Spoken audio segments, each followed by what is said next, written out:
کر دوں گا۔ وہ ان کے نمائندے کی حیثیت سے رسول اللہ کی خدمت میں حاضر ہوئے، روایت کے الفاظ سنی اور عرض کیا کہ یا نبی اللہ، یہ آیت آپ کے صحابہ پر گراں گزری ہے۔ آپ نے فرمایا کہ یہ خام کا گھبرا آ گئے۔ اللہ تعالیٰ نے زکوٰۃ اس لیے فرض کی ہے کہ وہ اس سے جب 2.5% دے دو گے تو باقی سارا مال جتنا پاک ہو جائے گا۔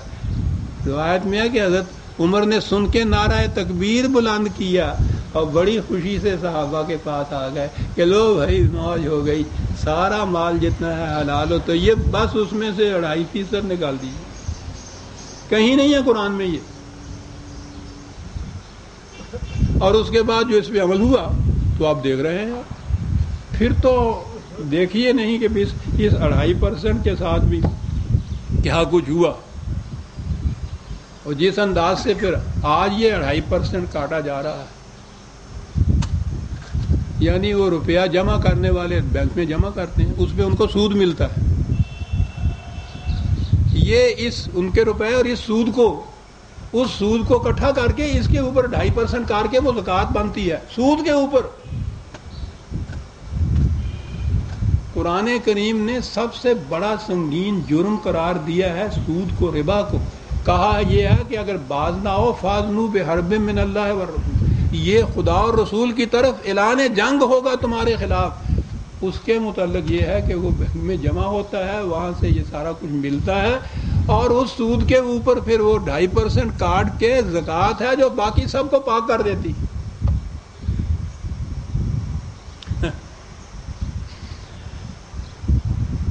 اور پھر اس زکوٰۃ کی، اس صدقے کی، اس کی اہمیت، اس کے بدلے میں جو نیکیاں ملتی ہیں، اجر ملتا ہے خدا کے ہاں سے، پوچھو ہی نہیں سر۔ موتیوں کے گھر سے کم تو ہوتا ہی نہیں نا جنت کے اندر ہے کوئی، ان کو تو عام گھر وہاں تو پسند ہی نہیں آ سکتا نا موتیوں کا گھر۔ یہ اس کے بعد یہ صدقہ، خیرات، فطرانے، وہی، اور یہی 2.5% جو ہے زکوٰۃ، یہ سارا کچھ جو ہے اس کے بدلے میں وہ جنت تو ہے نا موجود۔ کبھی آپ کے ذہن میں یہ آیا جلیلہ بھی قرآن کی آئی ہے جو ان کے متعلق؟ وہ تو کوئی گوشہ چھوڑتا ہی نہیں ہے نا، بڑی عجیب چیز ہے۔ وہ کہتا ہے کہ اس قسم کے سرمایہ دار کو اس کے ایک دوست نے کہا، وہ جو نیک آدمی تھا،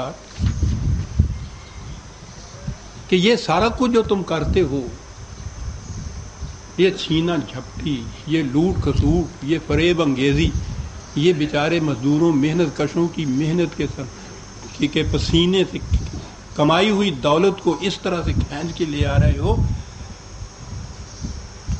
تمہیں قیامت کا کوئی خیال نہیں آتا کہ وہاں کچھ حساب کتاب بھی ہوگا، وہاں کچھ حاضری بھی ہوگی؟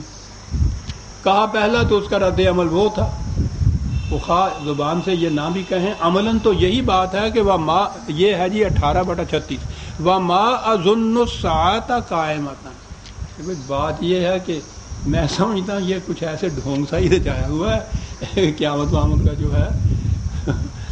میرا خیال ہے کہ یہ کچھ ایسی بات نہیں، اظن میرا خیال ہے کہ یہ دبتے لبوں سے یہی کہا، نہ بھی کہیں عملاً تو ہر ایک کا یہی خیال ہے، کسی کو بھی یہ خیال نہیں ہے کہ خدا کے ہاں ایک دن جا کے اس کا حساب بھی دینا ہوگا۔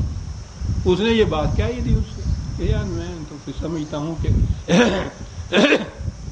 ایسے ہی ہے یہ۔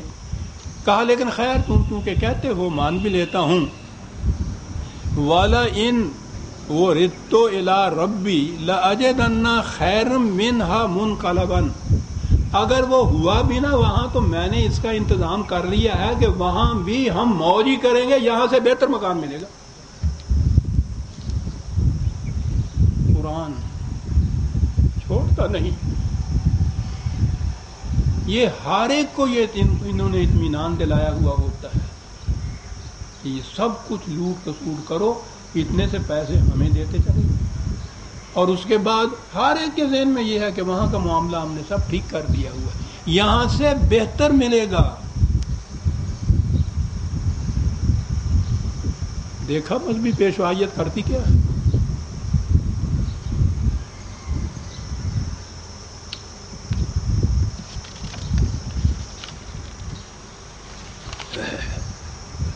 موافقت کیے. قرآن کریم نے اپنے نظام کے متعلق ایک ہی بات کہی تھی،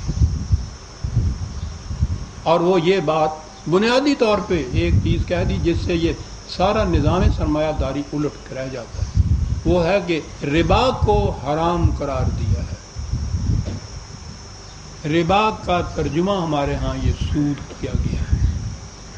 پھر سود کی ڈیفینیشنز کی گئی کہ یہ سود نہیں ہوتا، یہ سود نہیں ہوتا، یہ سود نہیں ہوتا، یعنی وہ سارا جو حرام تھا اس کا یہ صورت ہے کہ وہ خنزیر کی گردن بھی حرام نہیں ہوتی، پھیپھڑے حرام نہیں ہوتے، اس کی ٹانگ حرام نہیں ہوتی، اس کی یہ سارے ٹکڑے حرام نہیں ہوتے، پتہ نہیں پھر باقی حرام رہ کیا جاتا ہے. اس نے یہ کہا، قرآن نے یہ تھا، ڈیفینیشن یہ تھا، کہا یہ تھا کہ یہ جو تم نے کیا ہے اس سے پیشتر اس کو چھوڑ دو، اور تم وَلَكُمْ رُءُوسٌ مِّنْ أَمْوَالِكُمْ، اصل زر جو تمہارا ہے صرف اس کے تم مستحق ہو. اصل زر کے اوپر کسی قسم کی بھی بڑھوتی عربی زبان میں ربا کہلاتی. کسی شکل میں بھی آپ اصل روپیہ کسی کو دے کے اس سے کچھ بھی زیادہ اگر لیتے ہیں، وہ اس لفظ کے لغوی معنی کے اعتبار سے بھی ربا ہوتا ہے، اصل زر سے زائد نہیں لے جاتا.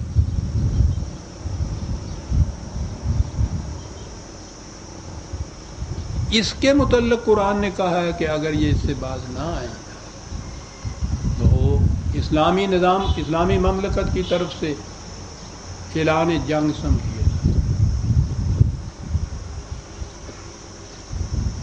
نظام کیا اس کے اس لیے قائم کیا، یسألونک ماذا ينفقون قل اللہ.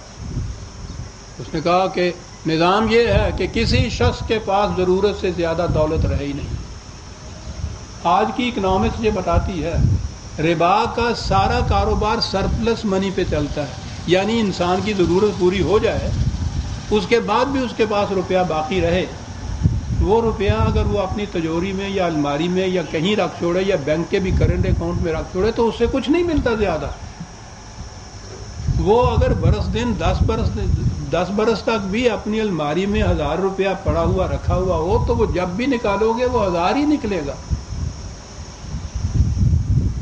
اس 1000 روپے کو آپ کسی کو دیتے ہیں، جب واپس لیتے ہیں تو 1000 کے اوپر کچھ ملتا ہے. یہ وہ روپیہ اس نے کہا کہ سرپلس منی ضرورت سے زائد کسی کے پاس رہے گی نہیں. نہ رہے بانس نہ بجے بانس. سرپلس اماؤنٹ اگر نہیں آ کسی نظام میں، معیشت میں، تو ربا کا سوال ہی وہاں نہیں پیدا ہوتا.